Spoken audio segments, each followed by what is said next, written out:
Bonjour à tous ou bonsoir. Cette histoire que je vais vous raconter est tirée d'un rêve que j'ai pu faire, un rêve étrange, même plutôt triste. Bien évidemment, je l'ai romancé. Ce que vous allez écouter est donc le récit d'un rêve. Je l'ai écrit et je l'ai lu sans y passer beaucoup de temps, sans l'avoir énormément préparé. J'ai écrit comme les phrases me venaient et je vous l'expose tel quel, même si bien évidemment j'ai fait au mieux pour faire des phrases correctes, malgré ma dyslexie et ma dysorthographie, soyez indulgents, mais et ça devrait être parfaitement compréhensible, je vous rassure. J'insiste sur la bizarrerie de cette histoire tirée d'un rêve et sur son aspect sombre, car si vous voulez une histoire apaisante pour s'endormir ou pour se relaxer, je préfère vous dire que vous n'êtes pas au bon endroit, car cette histoire n'est pas du tout apte à la méditation, à la relaxation, ce n'est pas fait pour ça, c'est vraiment une histoire bizarre, voilà tout simplement. Si jamais vous préférez une vidéo d'une histoire audio plus relaxante avec des petites histoires, voilà, pour travailler votre imaginaire et vous relaxer. Je vous renvoie donc vers deux liens sur des histoires relaxantes pour se relaxer ou s'endormir. Donc vous avez les liens ici en haut qui s'affichent ou alors à la fin de la vidéo ou encore dans la description. Je vous laisse donc écouter mon histoire tirée d'un rêve que j'ai appelé Présage.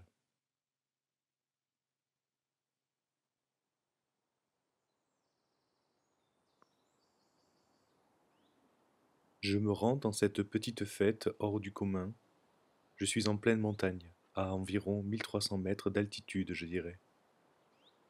Je viens d'emménager, j'ai quitté la ville pour plus de tranquillité. Faire partie d'une communauté m'importe, je veux garder des liens sociaux. Je n'ai pas pour but de m'isoler comme un ours dans sa tanière. Alors ce petit village de montagne dans lequel j'ai trouvé mon bonheur me suffit amplement. Cela combine tranquillité et tout de même une certaine sociabilité. Et cela me convient pour un an ou deux, peut-être plus. J'ai juste besoin d'un peu de calme. Et bizarrement, quand j'habitais en centre-ville, là où il y avait matière à avoir des liens sociaux, ce n'est pas là-bas où j'avais le plus de liens. Du moins les dernières années. Redondance, solitude. Étant assez solitaire, cela ne me gênait pas spécialement. J'aime profiter de mon temps seul, et je ne ressens pas le besoin d'être constamment entouré. Bien au contraire, si j'ai une compagnie constante, je fatigue. En ville, ce paradoxe d'en avoir marre du monde mais de se sentir seul tout de même m'a beaucoup peiné. Un environnement qui m'oppressait. Puis, au fil du temps, pour des raisons multiples, je m'étais plus ou moins renfermé sur moi, à sortir tous les 36 du mois, à passer mes soirées à fumer et à faire de la peinture jusqu'à pas d'heure. Les aléas de la vie dont nous sommes tous confrontés, mais chez moi, ça m'a fragilisé. Fumer de l'herbe durant 6 ans, additionner ça avec mon hypersensibilité exacerbée, mais j'ai visiblement eu du mal à m'en remettre, ou du moins le chemin fut très long, car en effet, je ne voyais pas grand monde. Ma joie n'était tellement pas au rendez-vous, d'autant plus que le brouhaha de la ville me fut presque déraillé. Il était grand temps de m'éloigner. Mais je crois que finalement, ce qui me manquait le plus, et qui me manque toujours, c'est une copine. Une amie et une amoureuse à la fois. Quelqu'un à qui on peut donner de l'affection et en recevoir. C'est pas évident quand on reste planté chez soi. Et même si j'ai essayé, et même si j'ai essayé, même si je me suis forcé à tenter de retrouver les joies de la fête, après ces maintes années à hiberner, même en été, ce fut sans réel succès. J'ai eu quelques copines dans le passé, mais je m'attachais trop vite, ce qui n'était jamais vraiment réciproque. Elles m'échappaient. J'avais souvent l'impression d'avoir à peine eu le temps d'échanger deux ou trois mots qu'elles étaient déjà parties. J'ai donc tout quitté pour prendre l'air de la montagne au quotidien, me reconnecter à la nature, faire le point, ce genre de choses. Ce genre de choses dont on ne prend plus le temps. Paraît-il que ça fait du bien. Ça fait longtemps que je n'ai pas essayé.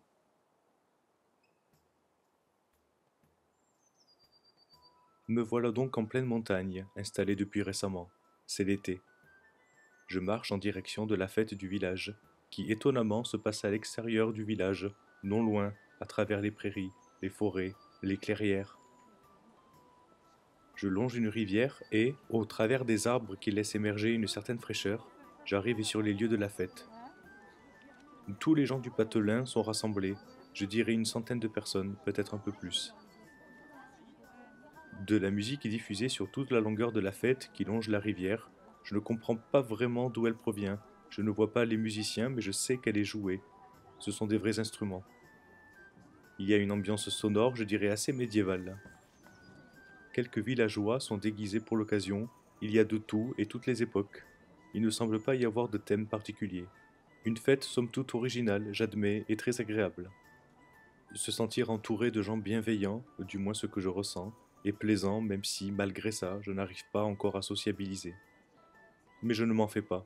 Avec le temps, cela reviendra. Mais j'aimerais quand même profiter de cette fête pour créer quelques liens. Ce serait trop bête, c'est l'occasion parfaite. Le rassemblement ressemble à une exposition. Il y a clairement des artistes qui dessinent et peignent sur leur chevalet. Certains effectuent des performances. Il y a également toutes sortes d'installations et toutes sortes de bizarreries que les gens trop cartésiens auraient probablement méprisées. Mais ici, tout le monde semblait être dans le même état d'esprit d'éveil, de partage et de créativité. Un jongleur et cracheur de feu, accompagné de danseuses, faisait son show. C'est la première fois que je voyais une telle pratique en pleine forêt, ce qui me semble alarmant au premier abord. Il ne s'agirait pas de provoquer une catastrophe, mais je compris rapidement qu'il n'y avait pas de risque. L'artiste semblait bien maîtriser son feu à la perfection. Je contemple par la suite les peintures sur toile, toutes sortes de choses, plus ou moins parées, plus ou moins conceptuelles, plus ou moins abstraites ou concrètes, allant jusqu'au contemplatif, comme de simples paysages de montagne, probablement peints en extérieur dans les environs, et probablement peints par les gens les plus âgés du village. Simple supposition, c'est un cliché que j'ai en tête. Ayant participé en tant que peintre à quelques expositions en ville, les simples reproductions de paysages étaient davantage peints par les plus anciens. Une série de tableaux attira soudainement mon attention. Une série de formats portraits disposés en ligne sur plusieurs chevalets. Je ne vis pas l'artiste à qui les œuvres appartiennent. Sans doute est-il allé se promener ou se chercher une petite boisson à la buvette. Les toiles représentent des visages sur des bustes, tout en noir et blanc.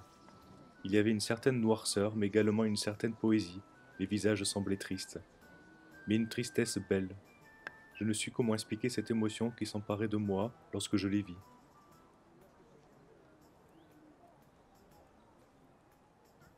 Puis peu après, je me rends à la buvette pour me prendre un godet.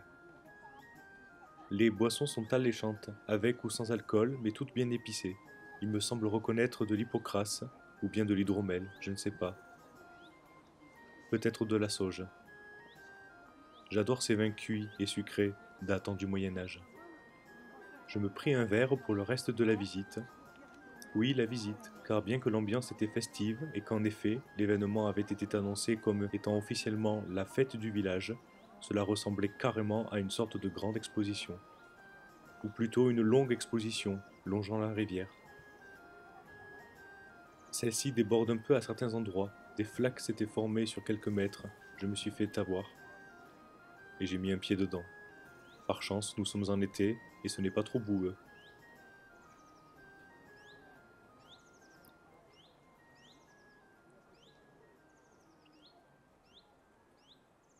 Mon verre d'hydromel à la main, j'arrive dans une petite clairière où des gens avaient reproduit une reconstitution moyenâgeuse. Il s'agit d'un petit hameau constitué de maisons dont les murs sont construits en terre d'argile et en paille. Des spécialistes et passionnés expliquent aux villageois comment fonctionnait un village au Moyen Âge et comme très souvent, essayent de casser cette idée répandue que cette période était soi-disant la plus sombre où les gens mouraient plus qu'à d'autres périodes. Chaque villageois sont évidemment habillés avec des tenues vestimentaires de l'époque, histoire d'être bien immergés. Tous les métiers d'artisanat sont représentés au sein des différentes maisons. Les métiers à tisser, des cordonniers, des armuriers, ainsi que de nombreuses animations en vogue à l'époque telles que des jongleurs, équilibristes, funambules. Une agréable découverte qui m'occupa tout le reste de l'après-midi, étant donné qu'il était possible de participer aux activités proposées.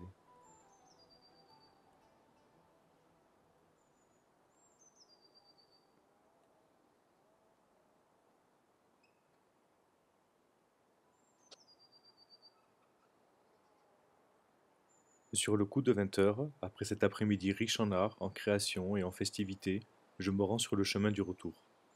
Pas bien long, il suffisait de faire quelques centaines de mètres pour arriver jusqu'à chez moi. La fête étant un peu excentrée du village, je repris l'axe principal qui montait. Sur la route, je croise une fille qui montait également au village en parallèle de moi. Elle m'a sans doute vu, mais faisait mine de ne pas me voir. Sûrement une timide. En l'espace de 2 secondes, je me rendis compte de deux choses. La première étant qu'elle est à mon goût. Brune, cheveux mi-longs, avec une coupe au carré et un visage charmant. Son style était très noir, cela me fait penser à un style gothique, voire un peu émo, car il y avait des touches de rouge et de rose sur son t-shirt. Son maquillage était noir également, et elle avait quelques bracelets à pic. La deuxième chose est que je me rendis compte que c'était la fille qui exposait ces tableaux de portraits étranges, car elle les avait avec elle. Sans doute avait-elle désinstallé un peu plus tôt que le reste des exposants, et rentrait sans doute chez elle. Je puis enfin mettre un visage sur l'artiste. Je ne peux pas manquer de lui adresser la parole. Moi qui voulais sociabiliser, c'est l'occasion. Nous sommes seuls, et en plus, elle me plaît bien. Salut, dis-je d'un air enthousiaste. J'ai bien aimé tes portraits. Ils m'ont assez tapé dans l'œil, ils sont surprenants. Je suis nouveau ici. Nous sommes peut-être voisins. Eh, salut, me dit-elle en me rendant un sourire radieux. J'habite à l'entrée du village. Ah, moi je suis plus haut, lui répondis-je, vers l'église. Ah, cool, j'aime beaucoup cette église gothique. Ça ne m'étonne pas, lui dis-je en plaisantant. Cela la fit sourire. Oh, tu sais, me dit-elle, on a surtout retenu de la noirceur du Moyen Âge, mais les églises gothiques étaient très colorées. À la base, en tout cas. Oui, cela ne m'étonne pas non plus, lui dis-je. Je ne sais pas d'ailleurs si tu as vu la reconstitution du village. Et d'ailleurs, comme il disait si bien, c'est encore peu connu, trop peu connu, le fait que le Moyen Âge n'était pas forcément la période la plus sombre. Oui, je l'ai vu, c'était magnifique. Et voilà, c'est ça. Il y a eu des temps sombres et des temps plus lumineux, comme à toute époque, finalement. Je me disais qu'elle paraissait atypique, d'autant plus en pleine montagne. Ce n'est pas le style de fille que je me serais attendu à voir ici. Cela m'intrigue encore plus et me donne envie de me rapprocher d'elle. Je peux t'aider à porter tes tableaux? Oui, avec plaisir. Je lui pris 2 de ses chevalets et 2 de ses tableaux, tant bien que mal, mais en faisant bien attention de ne rien abîmer. J'avais connu ça dans le passé, en ville, sans la voiture, à prendre mes peintures à la main, et tout faire à pied jusqu'au lieu de l'expo. J'ai tenu 5 ans, ensuite c'était trop fatigant.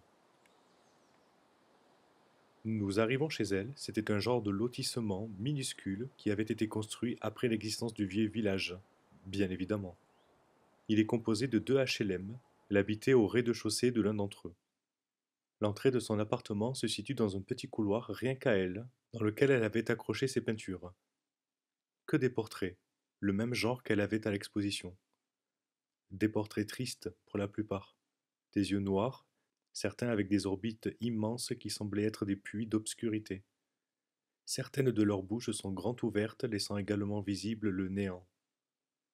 Certains pleurent du sang, d'autres sourient, expriment plus de joie et moins de choses macabres.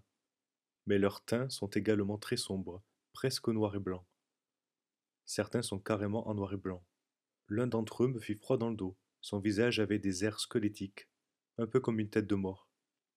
Il laissait entendre comme un mauvais présage. Mais étant artiste moi-même, donc ayant mon côté bizarre, je n'ai mis aucun jugement sur ses œuvres. Bien au contraire, cela m'interpellait. L'accompagnant jusqu'au pas de sa porte, je lui propose donc qu'on se revoie, se prendre un café à l'occasion. Je lui dis également que je peins moi aussi, et que, bien plus lumineux que son style à elle, je pourrais lui montrer la prochaine fois. Avec plaisir, me dit-elle avec un sourire. Passe quand tu veux, et on se verra une après-midi. On ira boire un café et tu me montreras tes œuvres. Je repartis chez moi.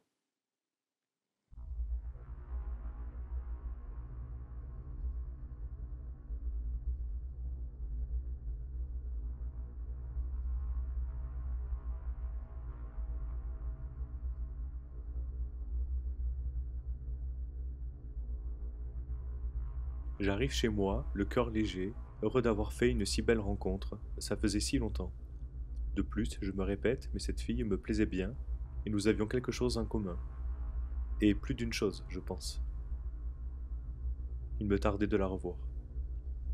Dehors, le ciel s'est couvert, La chaleur de l'été nous a amené des nuages sombres, presque inquiétants. L'orage allait probablement gronder dans la soirée. Le temps de manger et de prendre une douche, puis je voulus continuer cette peinture que j'avais laissée un moment de côté. Elle m'attendait sur le chevalet. Ça faisait quelques mois que je l'avais commencé quand j'étais en ville, mais je n'étais pas assez inspiré. Je suffoquais trop en ville. Ici, je respirais. C'était parfait. Je me remis donc à la tâche. Elle représentait plusieurs troncs d'arbres qui flottaient dans l'eau. Un rêve que j'avais pu faire il y a quelque temps. Juste une image. Ce n'était pas totalement terminé, il manquait quelques touches et tout le ciel à faire. Dans mon rêve, je l'avais vu bleu, mais je pense que je vais m'inspirer de ce ciel menaçant qui nous survole ce soir, peut-être même le reproduire à l'identique. Il y a quelque chose de beau dans les orages d'été, de sublime, menaçant et tellement puissant, et ce fut le cas, quelques heures après, sur les coups de 22 heures. C'est une véritable tempête qui éclata. Le bruit sourd du tonnerre fit trembler les vitres. J'entendais des bourrasques d'eau couler dans les rues. Cela dure une bonne partie de la nuit. Je n'arrive pas à dormir. Ça me fit presque peur. Je crois ne jamais avoir assisté à un tel vacarme provoqué par la nature. C'est alors que la vitre de la fenêtre de ma chambre explosa, laissant place à des trombes d'eau. Je ne sais quoi faire. Je n'ai rien pour remplacer la fenêtre, d'autant plus que le vent qui s'engouffre est beaucoup trop fort. Je déplace très vite mes tableaux, je vais dans une autre pièce et subis toute la nuit.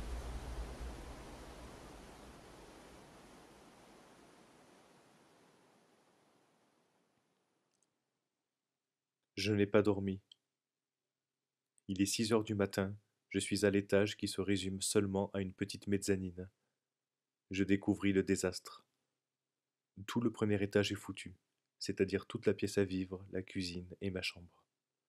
Toutes les vitres ont cédé et tout est inondé.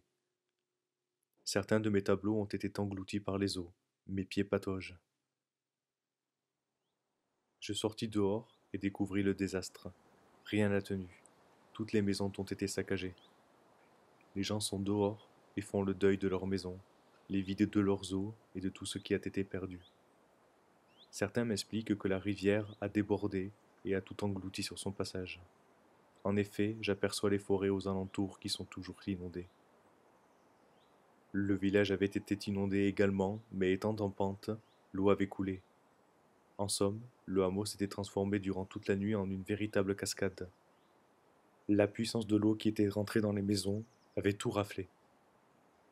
Je descendis par la rue principale et découvris un spectacle désolant. Pas une seule maison avait tenu, et les gens sont plus qu'attristés. Qu'allait-on devenir? Combien de temps pour refaire ce village? Qui allait nous aider? Mon cœur s'emballe soudain quand je vis des tableaux à terre. Ce n'étaient pas les miens, c'étaient ceux de la fille que j'avais rencontrée la veille. Ils étaient disposés sur le sol, les châssis cassés en deux et les toiles trouées. À côté, une ambulance venait de se garer. Des hommes en uniforme descendirent du véhicule et se dirigèrent vers un corps inerte, celui de la jeune fille qui avait été noyée, celle avec qui j'ai échangé seulement 2 mots la veille et qui est déjà partie. Ce n'est plus qu'un fantôme à présent.